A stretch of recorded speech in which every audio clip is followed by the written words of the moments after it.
Good afternoon, saints. As we are about to start our afternoon program, I would ask that we bow our heads as we pray. Kind and loving Father in heaven, we are thankful, Lord, for the time given to us that we can gather here as your children. Now, Lord, as we are going to learn more about you, Lord, and what is required from us while we are on this side of the earth, we ask that your Holy Spirit to guide us, show us the way, and be with us as we go throughout this program. This is my humble prayer. In Jesus' name I pray. Amen. So as promised in the morning, promises need to be kept. So I think next time we should not promise, we should actually state that this is what we probably do, because it almost did not happen. So, but by the grace of God, it is happening. So we won't take much of the time this afternoon because there's something that the elders want to deal with soon after this. So we'll just have to go, just have a quick rundown of what we had prepared for today. As we can see from the projection there, that there's a stack of books and it's written education. My leader there told me that, or said in the morning to all of us, that there's a difference between education and schooling. Yeah. When we go to school, we're being schooled. And when we go through life and we're taught at home and everything that happens in church, we're being educated. So yes, as we are being educated, this is what we, as a form of introduction, we are dealing with principles of education. And for our introduction, there's just two things that we're going to deal with. But it does not mean that, it will take us maybe 2 or 3 or 5 minutes. But these two things, there's some detail to it. So as we are going to be dealing with these two, the first one, as you can see, is education serving as the main agent in forming the next generation of believers. Is education the main agent, if I may ask? Do we regard it as the main agent, or do we know it to be as a main agent to forming the next generation of believers? Maybe or maybe not. I was expecting an answer, but I'm expecting an answer anyway. So when I pose a question, I expect an answer. You might not raise your hand. You can just, speak up. It's fine. But I posed the question. Is it the main agent of forming the next generation of believers? We may answer that when, as we move on. Number 2, careers and Sabbath observance. As Sabbath keepers, I've got no doubt about that. There are careers that we are not supposed to be in as Sabbath keepers. There are careers that, we're not supposed to be in.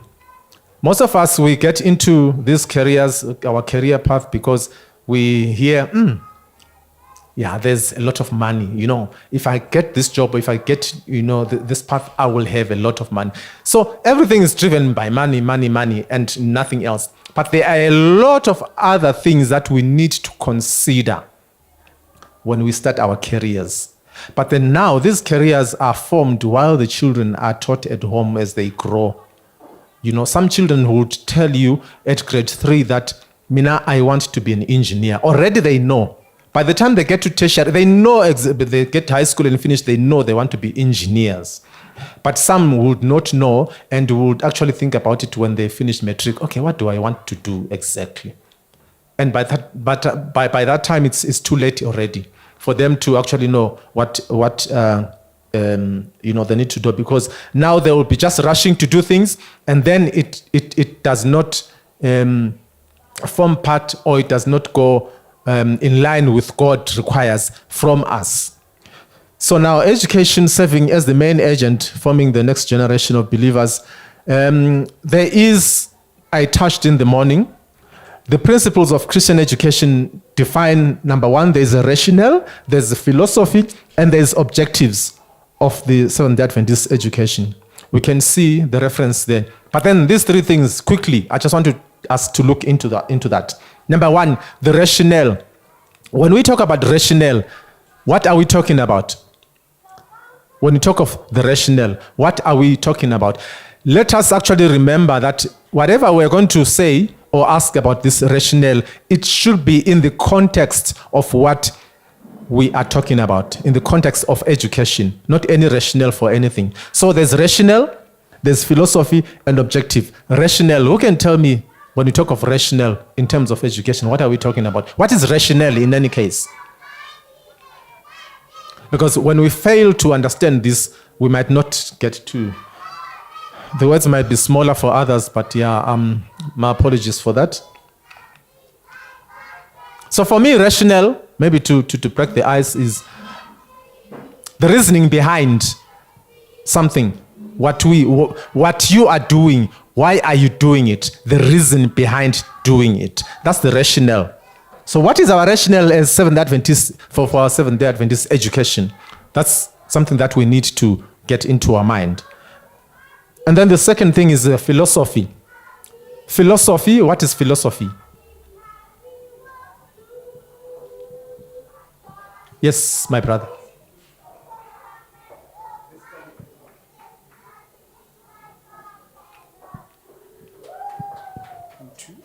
Well, basically, philosophy is from my past learning. Philosophy is a Greek word which comes from the word phileo and sophia.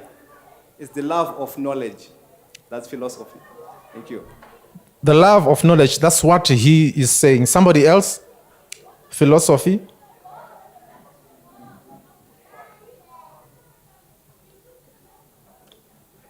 No one else. So do we agree to him that philosophy means the love of, or we don't know? No, if we don't know, it's fine. We all start, not everybody knows everything. So philosophy, what is philosophy? Okay, for the varsity students who love this philosophizing and philosophy, please, can you tell us what is philosophy? Okay, while we're thinking of philosophy, the third one, the objectives. What is objectives? These are the simple words that we might, when we hear and talk about, and we probably don't even mind and try to understand what do they mean, objectives. Okay, as education, what are our objectives of education? Objectives mean something what you aim to achieve. When you're doing something, what is the objective of doing? What is our objective of standing here and talking to each other? What do we aim to achieve at the end of the day? That's objectives. So in a nutshell, I can give you that. But I'm still going to go back to philosophy. We will have anybody with a different view on what is philosophy.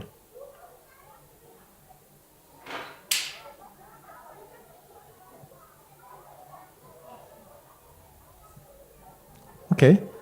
Yes, my elder. Just wait for a mic.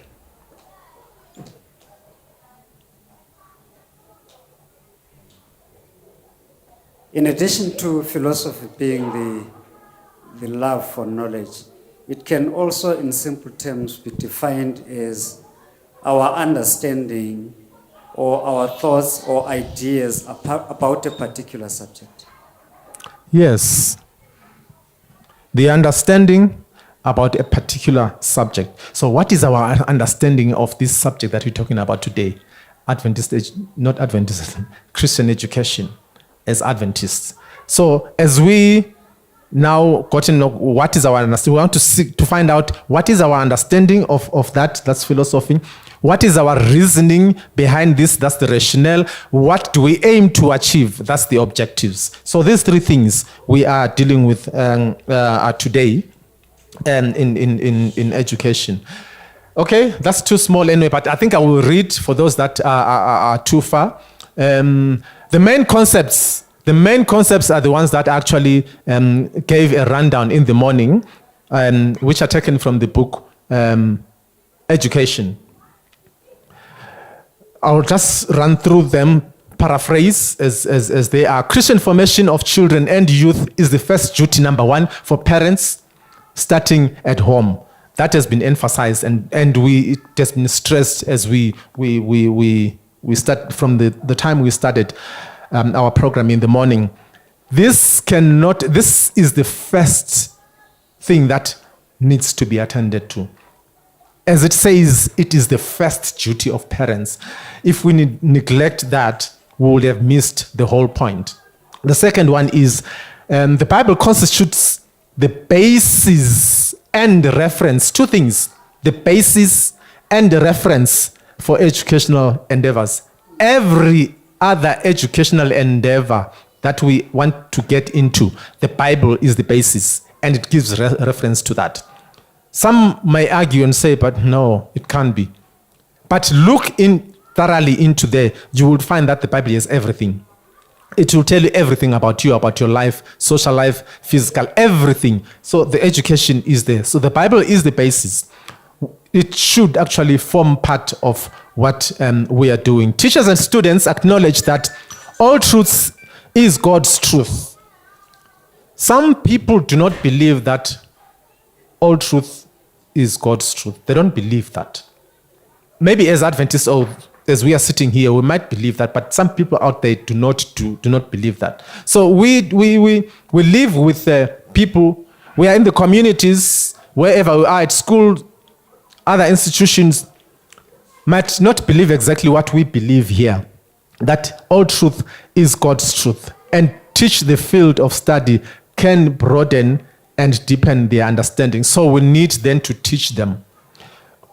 As we say, the truth, all truth is God's truth, then we need to teach so that it will deepen that. And then the life of Jesus and his teachings should occupy a place of privilege on campus. When we talk of privilege, what are we talking about?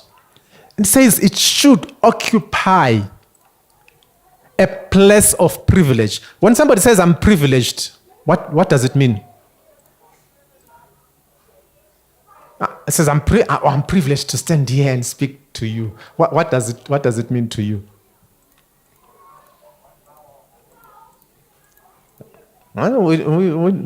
We should not whisper. Let's speak up. Yes, my brother there wants to say something there. I just want to say, it means you are honored. Oh, yeah, we're honored. Being honored. Okay, somebody else?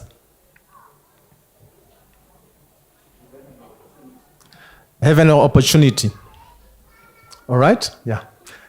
You are too slow. Yes, have an opportunity. So when you are privileged, you have an opportunity or you are honored to do that. So now when that statement says the life of Jesus Christ and his teachings should occupy a place of privilege, then how should, when in what we've been saying here, how should we then feature that in there? It should actually what? How can we reconstruct that sentence to fit our, the narrative that since we are saying being privileged or having a privilege is being honored or given a chance or given this and that. We might maybe fail to reconstruct that, but that's privilege. That's what it means. Moving forward, the main objective of Adventist education is to develop in students a Christian character. We say that in the morning. Number one, there's character. Number two, there's values. And number three, there's principles. In life, if you do not have a value, what are our life principles? What are our values in life as a people? And more so as students and, or learners, and our characters from there. So it explains those three things in there. Then it says educators amplify and foster a balanced development in their students' lives. So there cannot be a balanced development from your students or your students if you don't exemplify and foster that balance. So you need to, yourself, who is teaching, you need to have that balance first and foster it and then develop it, because it cannot just come, on its own from there. Service to fellow men, to fellow human beings motivated by God's love is the main purpose of life. So if you are not motivated to serve your children at home or students or wherever, if you're not motivated to do that, you're not serving, you're not doing any service, and you're not fulfilling your purpose of life. So we need to have that. And then lastly, education on this earth is the beginning of a process that will continue for eternity on the new earth after Jesus' second coming. So it's a continuation. Education is a continuation. It could be in different forms, different ways and different forms, but education will never stop. Then we come to number 2, the second thing, which we will have to, I think we will have to talk more or get more interaction from your side when it comes to this, because we are facing that.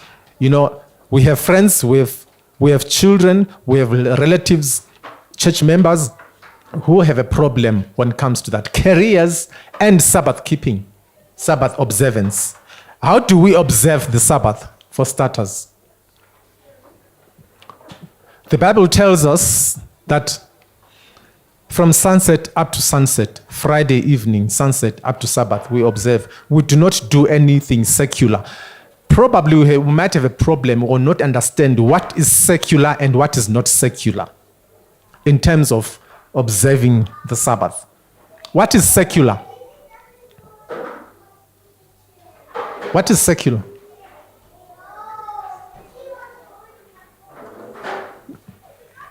Our brother there? Okay, I think secular is what the world is doing. What the world is doing. Yeah. Somebody else? Yeah, let's quickly. What the world is doing. Somebody else? What is secular? Okay, so if you say what the world is doing in terms of what? Because the world might do what we're doing right now. Yes, So, yeah, to be specific in terms of that. Ebo Bazal, teachers, what is secular? I mean, if we are failing to understand that, then that's the reason why we're having this problem. There's my sister this side, and she wants to... Oh, okay, we'll start with you, my brother, and then you can give it to my sister. I think it's something that is common and current. Something common. Yeah, you can give it to my sister. When you say something common, when now we speak biblically, something common, it's different from something that is sacred or spiritual. A common thing in biblical terms is anything other than God-related things. Yes, my sister. Yeah, that's basically what I wanted to say, that doing things that are outside the religious space. It's secular. Things outside religious space, that's being secular. All right, yes, that's something. So now, how are you preparing your students for their future vocations? Now I'm speaking to parents, and I know all of you. I'm going to just pick on you. You tell me how you're preparing your child for future vocation. I'm going to put you on the spot. Moody, you are planning to have a family. You've already started a family. How are you preparing the one that is going to come? Before that one comes, what is your plan?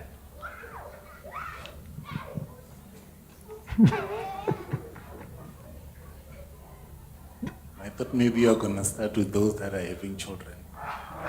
No, Alaba, Sebamoshagile already, so I want to start with a fresh one. That is... I think what we've been saying here to say what education starts at home. Mm-hmm. So meaning that when the child, before he or she is born, we are the ones who have to be training them so that even when they come to be, me and my wife, we should be the ones that are training them so that when they go out there, then they know how best to face the challenges. Just give me one how. How are you going to do? One thing that you're going to do in the how of doing all this. Just one thing. Yeah, she can assist you. Just one how. The how part of it. I think how is some question because we cannot do anything without Lord's assistance. We need His guidance in everything that we do.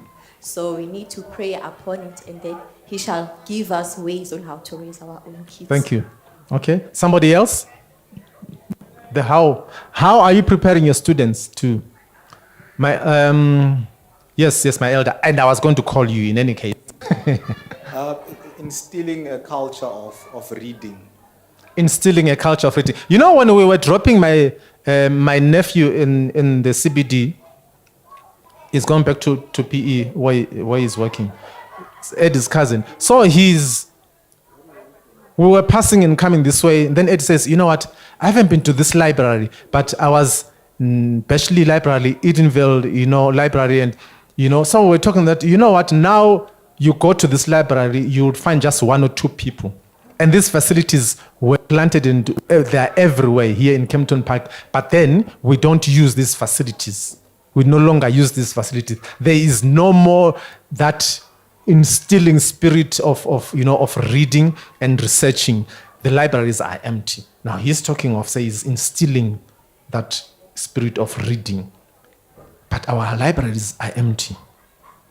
Where the information is. In terms of, our educational, obviously our kids are in these schools, but also Christian education. You find the Christian educational material on there. The last person, my elder, please tell me, how are you preparing your kids for their vocation? Thank you. I think in addition from what has been said earlier on, you need to prepare them financially. Okay. That is one of the things, because yes, as much as they might have a good career, as much as we might have a good plans with them, but the thing is, if there is no finance, it's a challenge. Another thing is to enforce or encourage respect and discipline in the family, so that when they become independent in their tertiary school, they will be able to remember what they learned. As highlighted earlier on this morning, to say, yes, family is the first school, that where we need to instill and to discipline and all those things, so that when they grow up, when they are alone and independent, they will be able to stand alone. Another thing is, which sometimes we might overlook, is to build a good foundation, so that when the kids come in the family, they've got a good foundations. If the kids come in the family and they find that there is no unity, there is no respect, that is a challenge. And then there won't be any need to think about the kids. If there is no foundation in the house, then it is important in the family that as parents, let's build that foundation, so that whoever we are bringing in the world, at least we are not contributing for the negative effects in the country. Thank you. Thank you. Yes. Who has the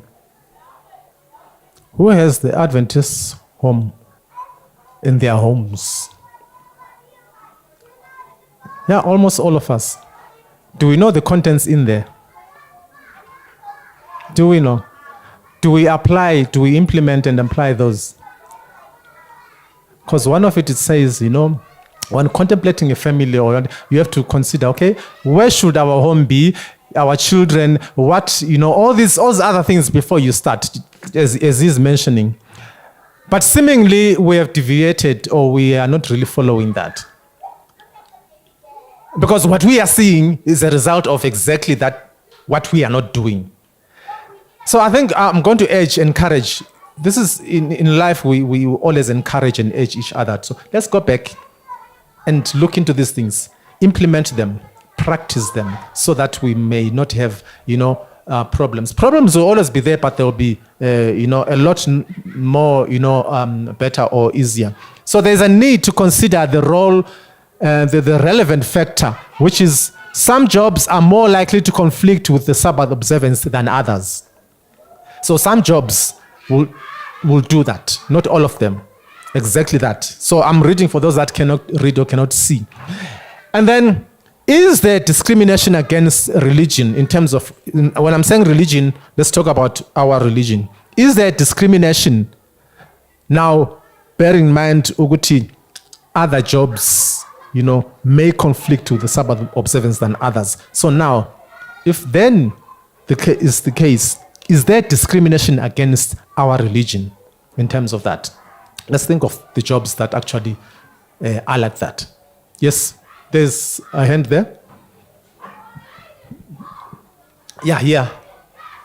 And let's be quick and be short so that we don't take much time.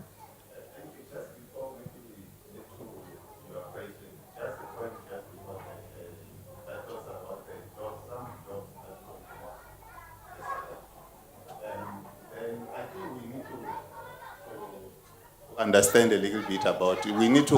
Can you start afresh? Because now the question might say, all right, if these jobs conflict with the Sabbath, do we as Adventists, do we as Sabbath keepers need such services on Sabbath? And if we need such services, who must render those services if we are not encouraged to do it? Yeah. We'll get to that. Thank you for that, for raising that. All right. So, yes, but is there discrimination? That's the question. Some jobs. Let's agree on that. Is there discrimination, yes or no? We seem not to know or understand. The question is clear. Is there discrimination when it comes to this? Or are we afraid to say so? There is discrimination, but however, even though there is that, but our laws, our country's laws, at this moment, they are still accommodating. Right now, they are still accommodating. There will come a time where they will not accommodate. And that's where we will see actually a proper discrimination, proper discrimination. They might not want to say discrimination, but it is discrimination.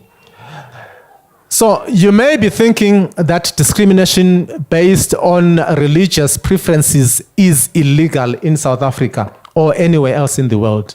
You may be thinking that discrimination based on religious preferences is illegal. Right now, it's not actually.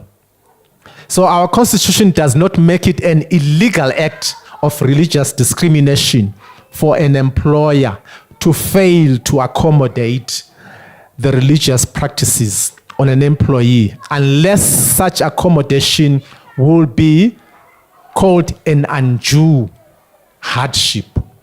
So what do we mean when you say undue hardship? On the conduct of the employer's business, obviously the catch here is how one defines the undue hardship.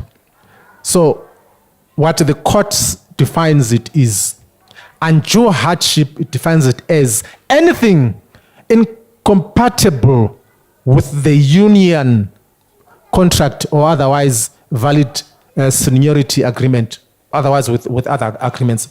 Anything that does not agree, that does not fit in, whatever the agreement is, then that's undue hardship.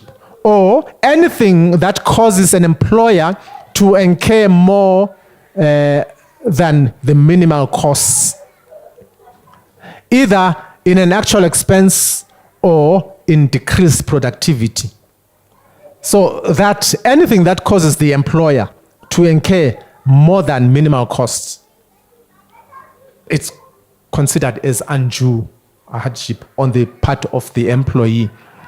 Or anything that interferes with the rights of other employees is considered as, undue hardship. So either of, one of the three, it can apply to you. Only one thing can apply to you, or all of them can apply to you as, undue hardship. But then all religious accommodation claims have been measured against these standards. This has not been, encouraging for Sabbath keepers, because not three of some, maybe two there might not even speak to us, will be discriminatory to us. Maybe only one, or maybe two. So hence the statement at the end, they says, all religious accommodation claims have been measured against those standards. So if they have been measured against those standards, then as Sabbath keepers, there's somewhere where we still feel discriminated on them. So it's things that we need to consider while we are choosing careers as Sabbath observance. How should Christians think through career choices? The first thing is why Christians need to think carefully about the career choices. Maybe if I may ask them, why Christians need to think carefully about their career choices? Why should Christians do that? Because as Christians, we desire, a good life. We desire to live, a life of that is pleasing to God. That's our desire to do that. It's easy to ask ourselves, very much so, that what would the Lord want me to do? I can ask myself, what would the Lord want me to do? But if we don't wait upon Him, we'll have a difficulty in trying in achieving that. Or it's easy to go ahead in excitement and say, I've been offered a job that gives me travel allowance, that is 15,000. Probably you get 40,000 a month. Then they say travel allowance, 15,000. Cell phone allowance, 5,000. And others get clothing allowance, So you find out that you are over 70 or 80,000 a month. And that is a package that is exciting and nice and good to you. Because it's exciting and you see it's good, you grab it. You go for it. But what is God saying about it? Where is God featuring in that? In that, 80, 90,000 a month, benefits that you are getting. It's easy to get excitement and pursue that. But isn't it good to rather wait for a confirmation from God? It's not an easy thing to be waiting to hear confirmation from God. But God confirms in different ways. And when He confirms, we are not ready to hear that confirmation, to accept it.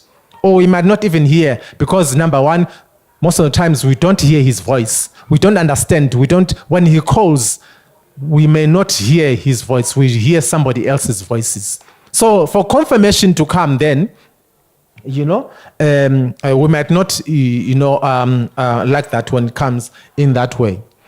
And then we have the sacred versus secular career choices that I was actually, touched on when my brother mentioned that. We have sacred and we have secular career choices. Let's go for them. The secular ones, which ones do you think are secular? Or maybe let's start with the sacred ones. Do we have sacred career choices? The sacred ones. Yes, pastoring. Yeah, that obviously will top the list. Another one, sacred career choices. Can we safely say it's a career choice, or is it a calling? Pastoring. Is it a career choice? Is it supposed to be a career choice, or is it supposed to be a calling? It's supposed to be a calling, but it's a path that one can take, So we can't call it a career choice when it comes to that. But anyway, we will just leave it as is. What else is a sacred career choice?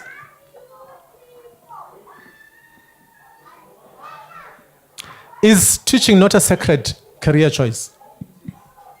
It is. In terms of, I think now when we say teaching, we'll think, okay, just secular teaching somewhere, public school or whatever. But teaching, as a teaching, it is a sacred career choice. You know, is nursing not a sacred career choice? Yeah, it is. Social working, it is. So we have all these and we know them, but we think they are secular. But it is in the approach, in the how then we deal with these ones. It will not be a sin for one who is a nurse or a doctor to be at the hospital on a Sabbath. The only problem will be, what is your motive? When you have chosen that career path, when you chosen that, what was your motive in the first place? So that's what we need to understand, that I'm choosing to be a doctor or a nurse. What is my driving force? What is my motive about that? Is it because there's no other jobs, I'm just taking it because I want money? Or is it because I really, whether the money is there or the money is not there, I'll need to assist people? So these are our career choices, sacred, career choices. So we've mentioned quite a few: nursing, teaching, pastoring. That's a calling, not a career choice. But yeah, now it's becoming a career choice for most of our pastors, as compared to being a calling. But we're doing it wrongly. It shouldn't be a career choice. That's not a career. It should be a calling. What about being a soldier? Because being a soldier, you're protecting your country, but you come across an enemy, you will have to shoot to kill. There's killing there. There's some, killing, not murdering, because murdering you would have premeditated. There's, those kind of, is that a secular or a sacred? Where does it fall? Being a soldier or being a policeman. Yes, khuluma mam, umfuna ukukhuluma. Ngiyazi ungathi uyashiseka nje, ungathi ayikahlali kahle. I'm not sure about this one because, when you read the word of God, David says, "You have created my hands, to fight." Mm-hmm. And, once David, he was fought for the children of Israel, killing Goliath. So somehow, I'm not sure, because, God was using many people to fight for his people. And the killing was there also. Mm-hmm. So I'm not sure. Yeah, I think we are sure, but we just don't want to really say it, come out exactly, what exactly it is. God permits, when God says it should be done. But if it is, some things are done out of, because I don't have a job, I don't have an income, I'm doing it. But it is not for the purpose of, I want to protect, I want to give security for God's children or what. Everything else, it starts with a motive. What is your motive of doing that? When you are going there, you want to be a policeman. Why do you want to be a policeman? Is it because it's an easy career to just go through it and get a job and then get an income? And do benemali? Or what is it that you're doing? So it is in the why are you choosing that? What is your reason of doing it? That makes a difference. Which then becomes a sacred or a secular one. So then we have 8 career choices, decisions to make. So the advice is, so this is my last slide, but we'll touch on these 8 things in the next on the next slide. This is my last point, but to just briefly as we are winding up to end. So the advice is, number 1, prioritize your relationship with God. If we fail to prioritize our relationship with God, we will find ourselves getting into careers that we're not supposed to get into, or do things that, number 1, because our motive the reason of me getting into the career that I'm in, then is actually a wrong one. Before you even start considering career choices, it is vital that you are developing an intimate relationship with God. As Jesus says, seek ye the kingdom of God and his righteousness, and all these things shall be added unto you. If you are not doing that, you are starting off on the wrong foot. Yes. Kancane mama, then him, then it will come to you, mama. Okay, I was just thinking from what we have been saying.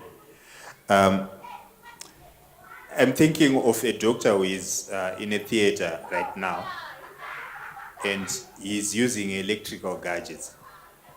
There is an engineer who is sitting behind who is busy. Otherwise, we wouldn't be talking, enjoying the availability of electricity. I'm also thinking of a lawyer who is asked to defend a murderer.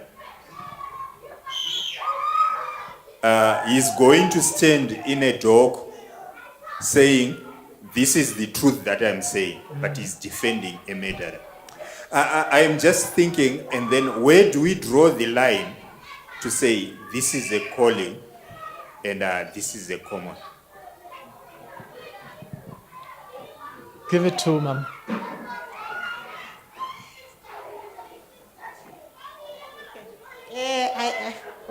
I wanted to say, I think also in law, it's a sacred career choice. Why I'm saying this? Because before you start, I don't know if we've got a lawyer here, you have to stand in front and you, Make an oath. what do you call this thing? You make an oath. Yes, is my experience when I go to court when there's a case, I've seen the lawyers, what they do, most of the time, you tell them the truth, that I've killed this person. And then in Proverbs, there is this verse that says, they speak for the speech, for this unspeak, their voices to somebody. And then, not really that they protect you, but what they do, they speak the truth, they tell the magistrate the truth on behalf of you, and then the magistrate decides. Then the lawyer then comes in now to say, okay, the sentence that you have given my client, maybe it's a little bit high, because of 1, 2, 3, maybe she's got a family that needs to take care of whatever reason. And then can you reduce the sentence and give, and because they do oath, they take an oath on the doctors Bible. and social workers to say they're gonna stand for the truth. Yeah, I don't know. But do we have people who are truthful in that career, in that they do as they take the oath as, That's the difference is there, okay? We're not saying lawyers are bad or good, but what is it that is not, may not be considered as sacred about it? I don't know, because as far as I know, when I'm sitting there and listen to them, the perpetrator very wrong. That's what they said in the magistrate. The person is, yes, he has done 1, 2, 3, he has killed or he has break somebody's house, because when they are going to represent you, you have to tell them the full story, unless you come with surprises when you are standing in that court. Yeah. Okay, let's hear my brother. You wanted to say something? Or should we pass? No, she touched the one of the point. But sometimes we might be using the wrong word to say they're defending. Mm-hmm. Yeah, I think the better word might be representing. Representing. Yes, because defending somewhere, it might sound otherwise. Because another thing, interpretation is that I think most of the people thought or think that the lawyers lies. And that is not always the case. It's just they are trying to make sense out of what happened. Not really that they are always lying. Now, the challenge as Adventists might be, some of those cases might be happening during Sabbath. And that might be the challenge. Though the motive is to protect or something, but it might interfere with our... Now, it will look like almost every career or every profession that will go in, it would actually go into Sabbath. So, is it correct that, or is it then okay for us to be in those careers? Yes or no? And if so, why? Or we should just abstain and look for something else? And then who then be supposed to be dealing with that? Because I may have my child now, just like we're sitting here in the morning, one parent had their child taken to hospital. If there was no doctor or there was no one there, where were they going to take the child to? And who's expected to be there if you say, let's all be here, Sabbath keepers? So we find ourselves in that situation. Okay, then that's where I personally think, and according to my research, that it is from you, from your heart. Why am I doing this? Am I doing it for the money? Am I doing it even if there was no money, or if I was going to be living on, even if people donating, will I still do it? Even if I did not get a salary, a monthly steady salary, will I still do it? If you think you are not going to do it, then it is clear that you are in it for money. Because God will actually, in that, you would sustain in that manner. But we still think that, no, I might not live. I might not be able to, because you start thinking of the bills now, telephone bill, others of clothing bill and whatever, but we have already put ourselves in debt, trying to cover this while we're not supposed to first be there. Then we say, no, I would need a job that will make me be able to take care of these.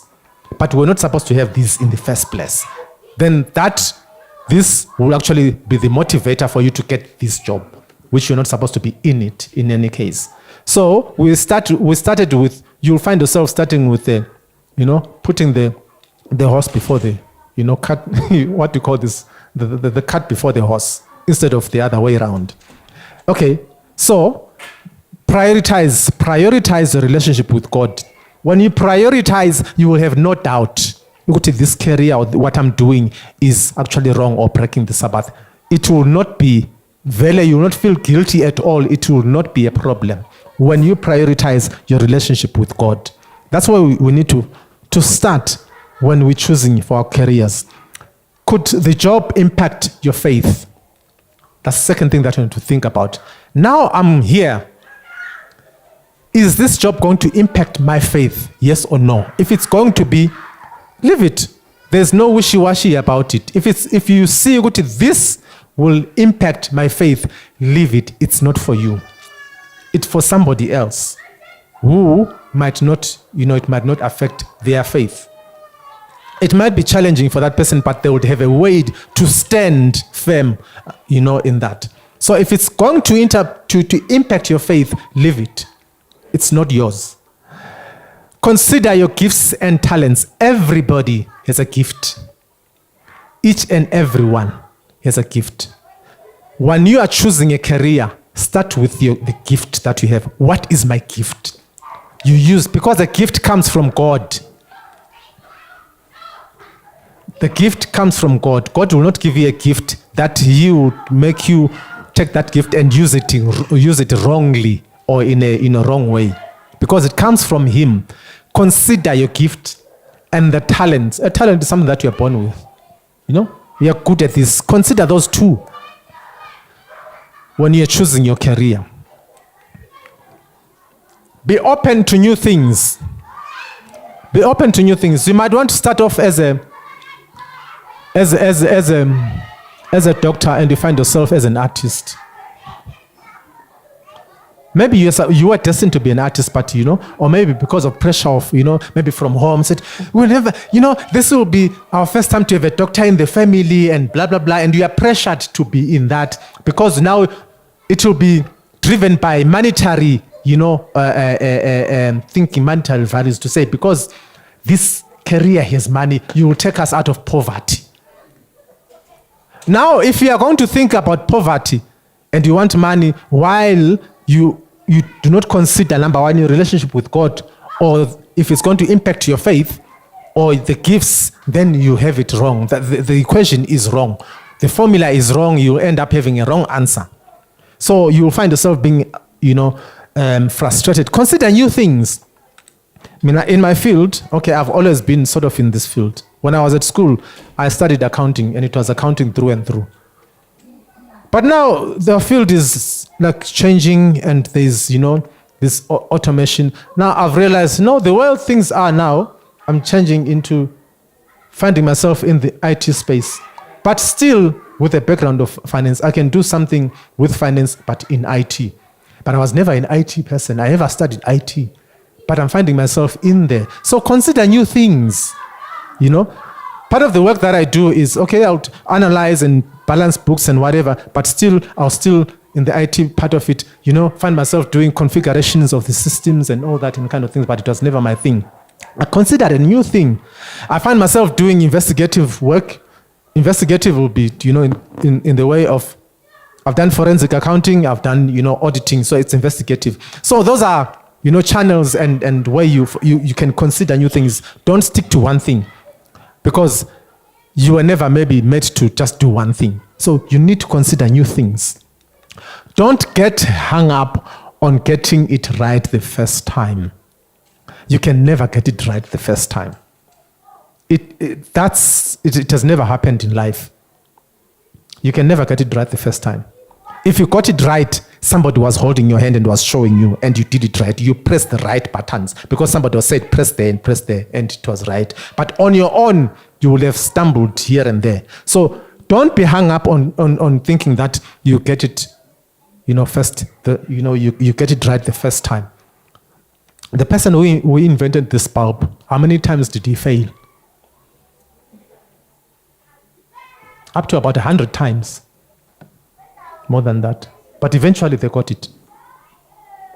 So it's never that when I want to do something, it must be right all the time. You'll be frustrated. It will throw you off.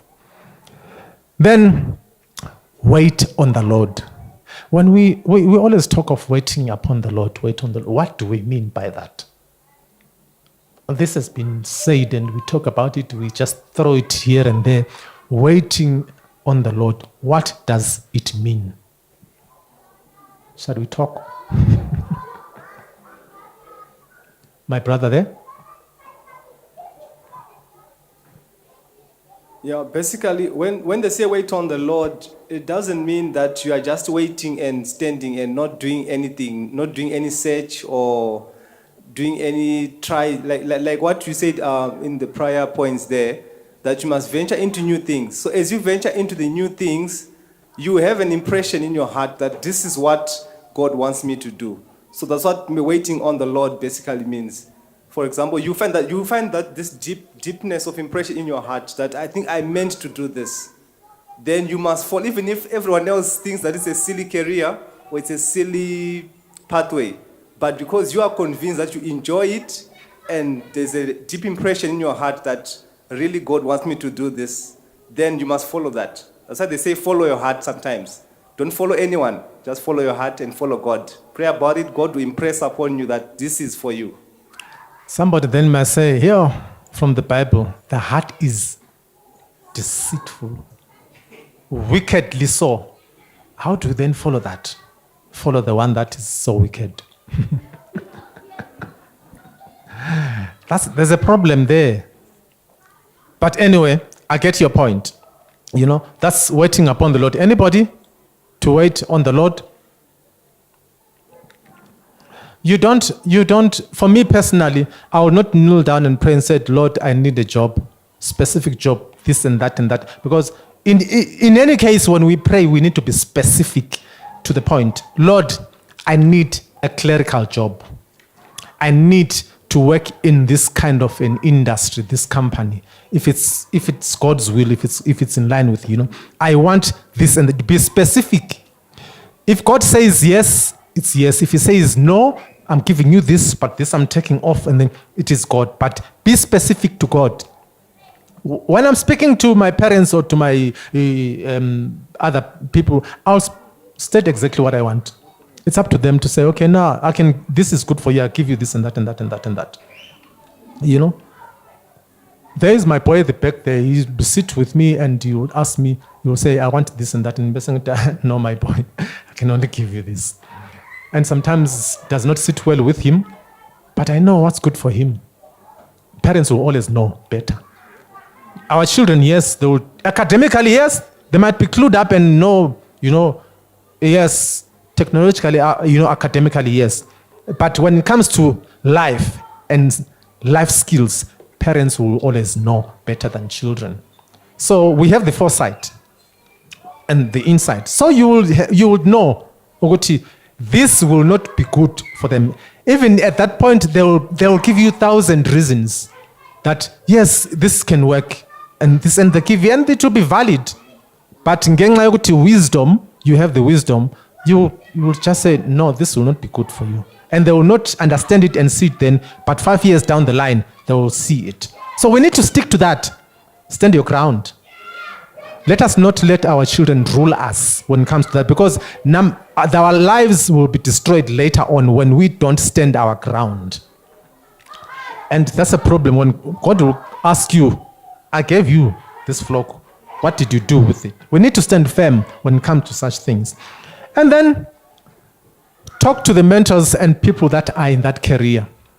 When you are making a career choice, you don't just plunge and you heard that, when you are in the career that I've sort of like that I've mentioned that I'm in now, say I'm a sub-consultant.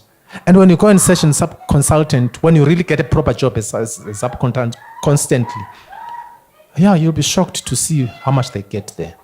And then you also want to go in there. But it's not for you. It's not for you.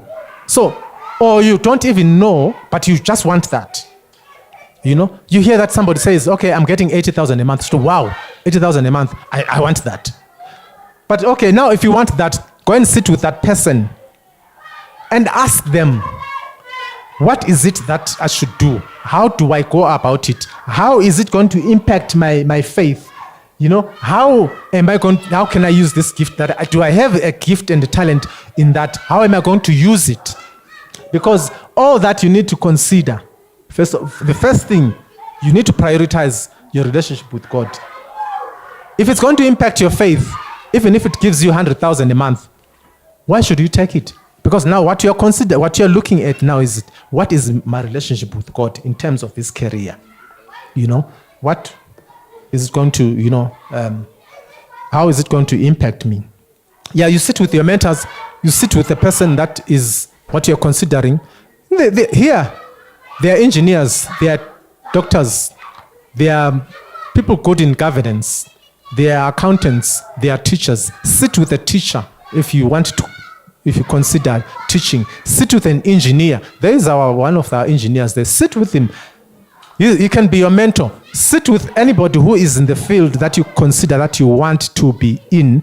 Gather more information about it and see if you fit in there, and consider all those that, number one, have you prioritized your relationship with God first of all?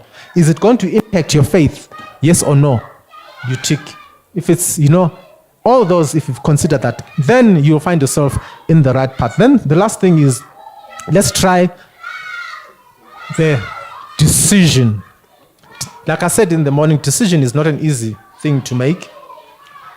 It is, when you make a proper decision, it takes something out of you. It's not an easy thing. You can just say, okay, no, I can, and it's easy just like that.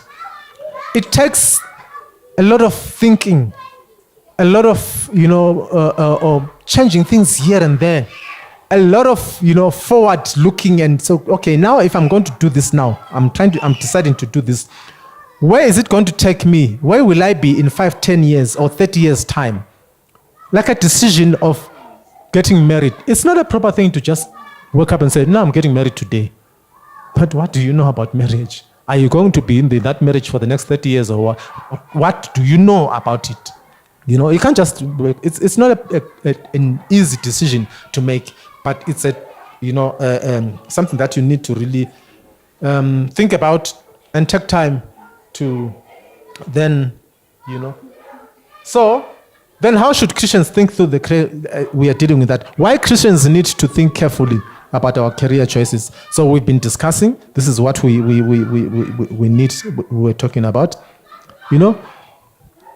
Something that may be pleasing to God, a desire to live the way that is pleasing to God. We've touched on that one. We've touched on getting ahead of God in excitement.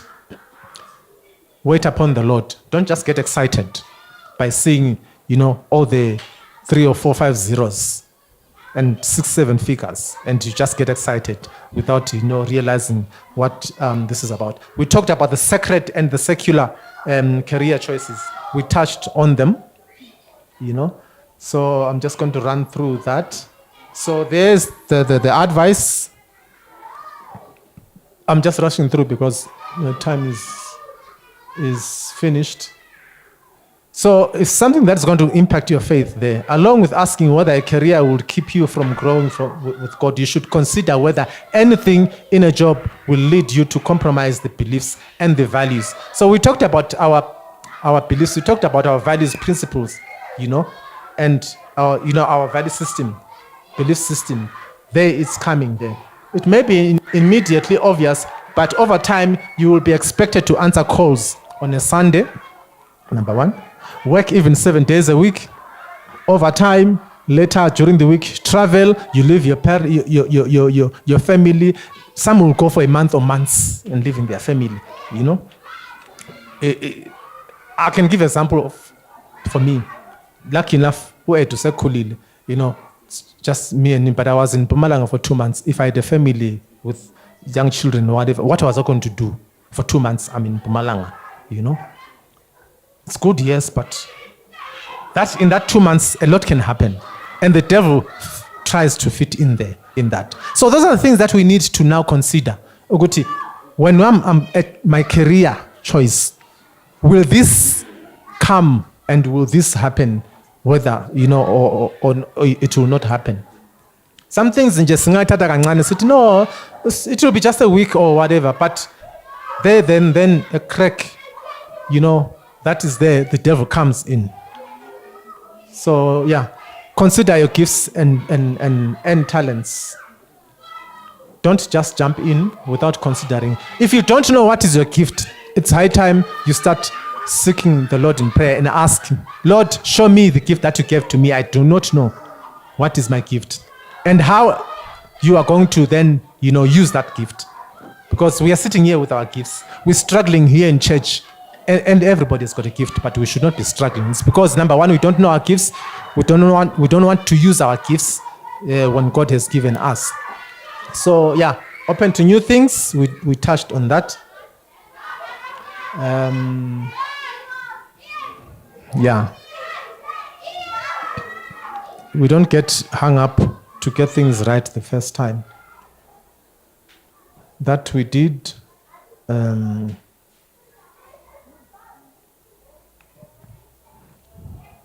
Yeah, I was coming here. That was our number 8 on the list of the advices that we can give to each other in terms of career choices. The decision, the acronym there. The D stands for do our best at what we are responsible for currently.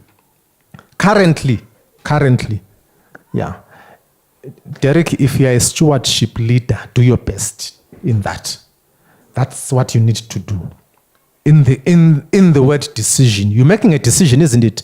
The distance for do your best currently, not tomorrow. Not say, okay, yeah, after varsity, I think then I will be serious about it. No, now currently, it's not tomorrow. And then E, enter into more quiet time with God. If you fail to do that, you will go wrong. Because you would not know. You would hit against the rock and the hard place and come back and go this way and the same thing and you go that way and you end up not knowing where you are. Enter into a quiet time with God. God will give direction and God will advise you. Cease anxious thoughts about our future. So there is nothing wrong about thinking, okay, tomorrow, what can I do? What will I do? It's just mapping your way, just thinking through, but not to be worried about it, to be anxious about it. Because number one, when you are anxious now, the anxiety kicks in, the stress levels, depression, this and that, all. And then everything becomes destructive and you even lose that career that you were trying to get into because you're so anxious about it. Inquire about the opportunities that God opens up for us. How do we know which opportunities that God opens for us? Do we know which opportunities that God opens for us? Or do we even try to take time to think, yes, there's opportunities that God opens for us. Which are those opportunities? What are those opportunities that we can, Then seek advice from those who are in the field as we are drawn as we are drawn, towards that. So you seek advice. We touched on that. Seek advice for that, for those career that you want to be in. Ignore the temptation of making money the most important goal. That's the 90% of our careers. It's money driven. It's money driven, and because now we want to live our lives for other people. Okay, so-and-so has made it. He's driving a Q5 or a Q7. I also want to drive a Range Rover. I also want to have a 7-bedroom house. So now it's motivated by that. You want for the career that will want to give you 80, 90, 100,000, a month. Now you're under pressure because you're competing. You want to be like this one, and, because it's money driven. It should never be money driven. Yes, money comes into effect, but if it's the first thing and it's the motivating factor, then you are in for a problem. You're in for trouble. Because then if that money does not come, then what? Because into yako vele yonke, it's money. And if there's no money, then what? You see, then there's a problem. Organize your life in preparation for change. You organize your life preparation for, life can change. The wheel is, a cycle like this. You could be on top of. Then when the wheel turns, you are here and everything is gone. It's life changes. You need to prepare for that. You need to be prepared for that. Because any day, you can go to sleep tonight with millions in the bank. The next morning, everything is gone. And what do you do? Time. Okay, all right. This is the last word, the last bulletin in my presentation. Navigate yourself towards your God-given calling and purpose in any field of work.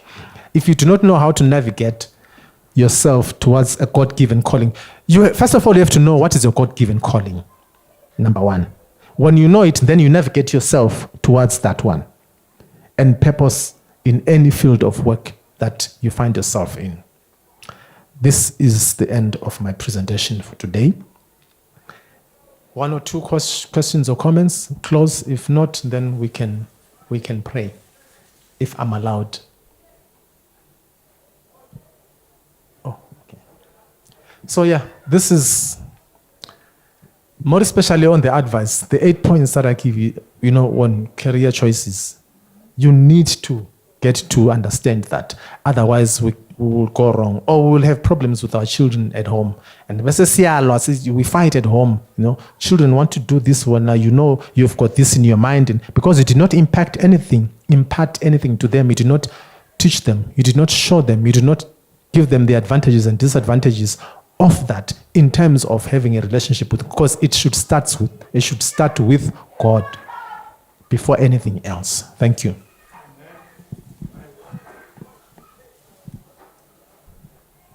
Yes.